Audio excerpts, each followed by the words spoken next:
vacation is almost here at ang celebrities may tips para looking fabulous pa rin kahit tag-init.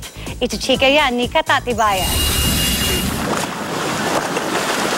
Sabi nga nila, your skin is your best accessory. Kaya ngayon tag-init, kailangan doble pag-iingat rin sa balat laban sa matinding sikat ng araw. Para kay Andrea Torres, daily beauty regimen niya ang pagsa-sunblock. At tuwing nagbibilad siya sa araw, hindi lang sunblock ang baon niya. Parati rin siya nag-re-apply ng body lotion. Ang dami mga pangit na effect kapag hindi ka naglalagay ng sunblock para mabilis mag-age. At saka lotion ng lotion para hindi mag-dry yung skin. Ayon kay Kim Reyes, isang beauty expert, importante talaga ang maglaan ng oras upang maglagay ng sunblock.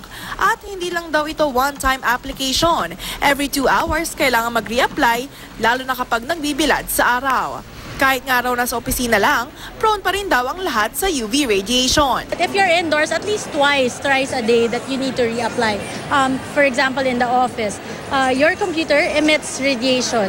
So that's UV, and you can, it's a cause for aging. Pero kahit main summer goal ang maprotektahan ang mukha sa sinag ng araw, pwede pa rin maging fashionista at komportable.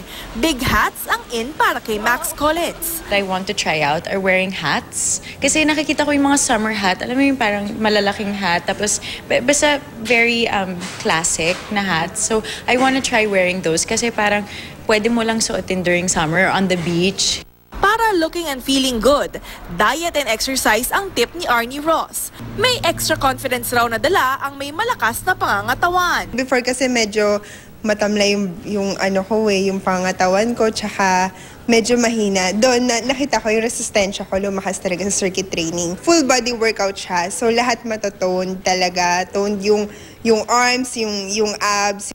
Katatibayan, updated sa showbiz happenings.